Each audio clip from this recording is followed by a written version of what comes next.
Hello students, welcome back to my channel Raweducation. স্বাগতম জনাইছো সকলোকে আমাৰ অন্য এটা নতুন ভিডিঅলে।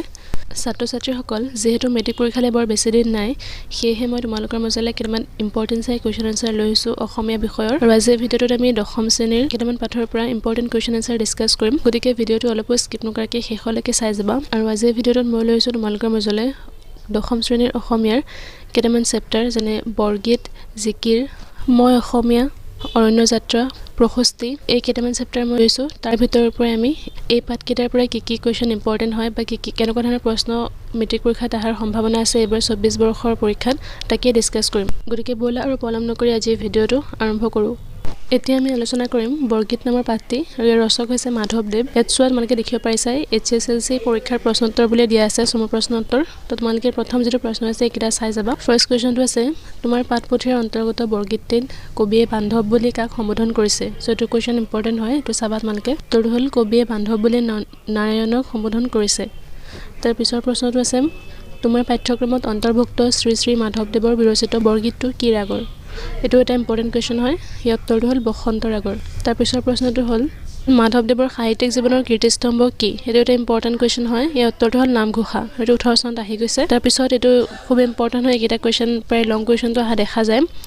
খনক খনক যোগী যাহাক ধিধাই খনক খনন্দ আদি যোগীসকলে কাক ধ্যান কৰে বুলি কৈছে। ইয়াৰ উত্তৰটো হ'ল পৰম পুৰুষ ভগৱানক অৰ্থাৎ নাৰায়ণক। তাৰ পিছত এতিয়া 2 নম্বৰ প্ৰশ্নলৈ আহা। ইয়াতে চমু প্ৰশ্নোত্তৰ 2-3 নম্বৰীয়া। এইটো খুব ইম্পৰ্টেন্ট প্ৰশ্ন হয়। বৰগীতৰ 3টা লক্ষণ উল্লেখ কৰা। এইটো আহাৰ সম্ভাৱনা আছে। তো ইয়াত দিয়া আছে, ভালদৰে চাই ল'বা বৰগীতৰ লক্ষণসমূহ। তাৰ নেক্সট এইটো খুব ইম্পৰ্টেন্ট হয়, ব্ৰজাৱলী ভাষাৰ ওপৰত চমুটোকা লিখিব দিব পাৰে। এই প্ৰশ্নটো আহাৰ খুব সম্ভাৱনা আছে। 2 নম্বৰ চমুটোকা ব্ৰজাৱলী ভাষা। তো ইয়াত উত্তৰ দিয়া আছে, তোমালোকে ভালদৰে চাই ল'বা। তাৰ নেক্সট কোৱেশ্চনলৈ আগবাঢ়িছো এতিয়া। তাৰ পিছত তোমালোকে 5 নম্বৰ প্ৰশ্নটো চাবা। এইটো খুব ইম্পৰ্টেন্ট হয়।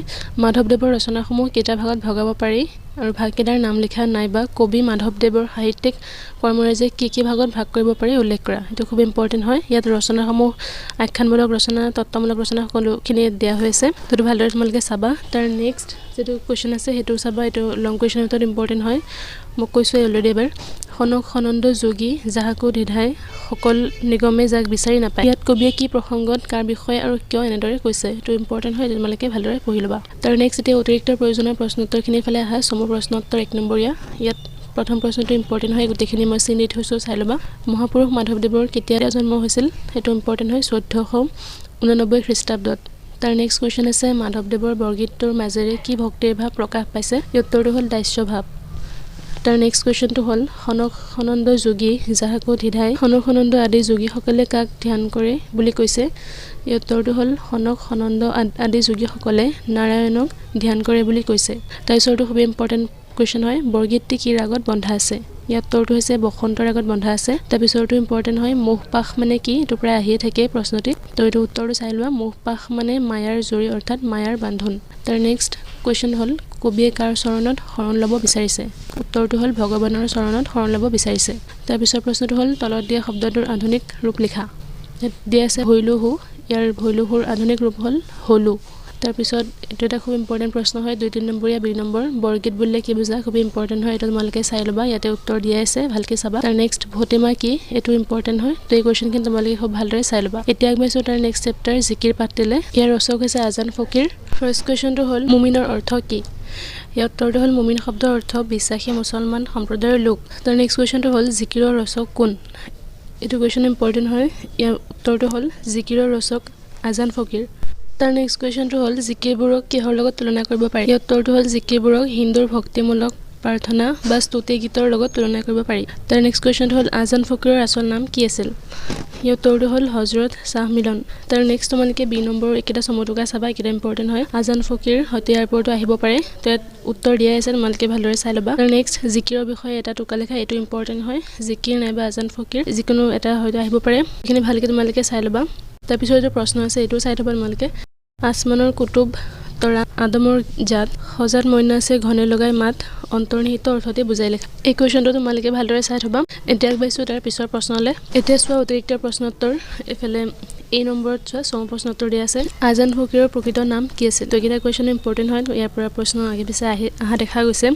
তো এইটো প্ৰশ্নটোৰ উত্তৰ হ'ল আজান ফকীৰৰ প্ৰকৃত নাম আছিল হজৰত শ্বাহ মিলন। তাৰ নেক্সট কুৱেশ্চনটো আছে ৰহমত গিৰিহঁত শব্দই কি বুজাইছে ইয়াৰ অৰ্থ হ'ল ভগৱান অৰ্থাৎ ভগৱান হ'ল দয়াৰ আগবৰ বা পৰম দয়াশীল তাৰ নেক্সট কোৱেশ্চনটো ইম্পৰ্টেণ্ট এইটো প্ৰায় দেখা গৈছে পৰীক্ষাত কুতুব শব্দৰ অৰ্থ কি ইয়াৰ অৰ্থটো হ'ল ধ্ৰুৱ নক্ষত্ৰ তাৰ নেক্সট কোৱেশ্চনটো হ'ল হজাত মাইনা আছে ঘনে লগাই মাত ইয়াত মাইনা শব্দটোৱে কি অৰ্থ বুজাইছে আত্মা বা জীৱক তাৰ নেক্সট কোৱেশ্চনটো হ'ল ত্ৰিবেণীৰ ঘাটত বেহাবলৈ যাওঁতে কিহে বাট ভেটা দিয়ে ইয়াৰ উত্তৰটো হ'ল ত্ৰিবেণীৰ ঘাটত বেহাবলৈ যাওঁতে মায়াই বাট ভেটা দিয়ে বুলি কবিয়ে উল্লেখ কৰিছে তাৰ নেক্সট কোৱেশ্চনটো হ'ল তোমালোকে 7 নম্বৰ প্ৰশ্নটো চাবা জিকিৰত প্ৰধানকৈ কিহৰ ওপৰত গুৰুত্ব দিয়া হৈছে ইয়াৰ উত্তৰটো হ'ল জিকিৰত প্ৰধানকৈ জ্ঞান মাৰ্গতকৈ ভক্তি মাৰ্গতহে গুৰুত্ব আৰোপ কৰা হৈছে তাৰপিছত এইখিনি চাবা তোমালোকে প্ৰসংগ সংগতি দৰ্শাই ব্যাখ্যা কৰাম ইয়াৰ পৰা আহি যাব পাৰে তাত উত্তৰবোৰ দিয়া আছে তোমালোকে ভালদৰে চাই ল'বা ছাত্ৰ ছাত্ৰীসকল এতিয়া আগবাঢ়িছোঁ তাৰ নেক্সট চেপ্টাৰটিলে এইটো কবিতা হয় প্ৰশস্তি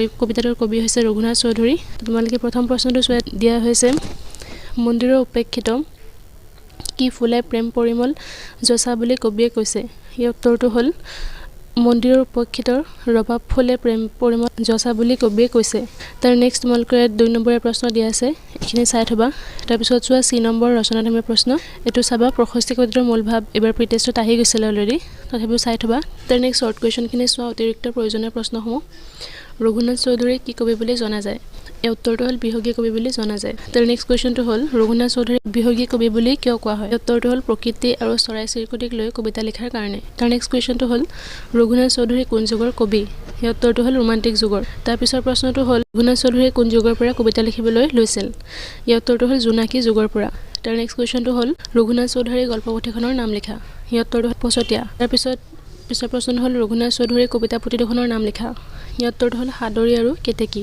তাৰ পিছৰ প্ৰশ্নটো খুব ইম্পৰ্টেণ্ট হয় প্ৰশস্তিৰ অৰ্থ কি ইয়াৰ উত্তৰটো হৈছে আৰাধনা বা গুণানুকীৰ্তন কৰা তাৰ নেক্সট কুৱেশ্চনটো হ'ল প্ৰশস্তি কবিতাটোত কবিয়ে কাক অমৃতৰ সন্তান বুলি কৈছে উত্তৰটো হ'ল মানৱক তাৰ পিছৰ প্ৰশ্নটো হ'ল প্ৰকৃতিক কোনে সাদৰী আনিলে বুলি কবিয়ে কৈছে ইয়াৰ উত্তৰটো হ'ল প্ৰকৃতিক নৱ কিশলয় দলে অৰ্থাৎ গছৰ কুঁহিপাত গজালি কুহে সাদৰী আনিলে বুলি কবিয়ে কৈছে তাৰ নেক্সট প্ৰশ্নটো হ'ল আনন্দত কাৰ প্ৰাণ টলমল হৈছে উত্তৰটো হ'ল গছ লতিকাৰ ফুলবোৰৰ ছাত্ৰ ছাত্ৰীসকল ইয়াত চিন দিয়া হৈছে তাৰ নেক্সট কুৱেশ্চনখিনি তোমালোকে চাই ল'বা আৰু ইফালে 2 নম্বৰ ৰঘুনাথ চৌধুৰীয়ে ৰচনা কৰা কবিতা পুথিকেইখন কি এইটো এটা খুব ইম্পৰ্টেণ্ট প্ৰশ্ন হয় 2 মাৰ্কছত আহিব পাৰে এই উত্তৰটো হ'ল সাদৰী দহিকতৰাম কেতেকী কাৰবালা আৰু নৱমল্লিকা চ' এইখিনি প্ৰশ্ন ইয়াত দিয়াই হৈছে গোটেইখিনি চাবা এতিয়া আগবাঢ়িছোঁ তাৰ পিছতে মই অসমীয়া ইয়াৰ চমু প্ৰশ্নখিনি চোৱা প্ৰথম প্ৰশ্নটো দিয়া আছে অসমৰ হেংদাং ক'ত জিলিকিছিল ইয়াৰ উত্তৰটো হ'ল দুপৰৰ পূৰ্ণ আলোকত জিলিকিছিল তাৰপিছত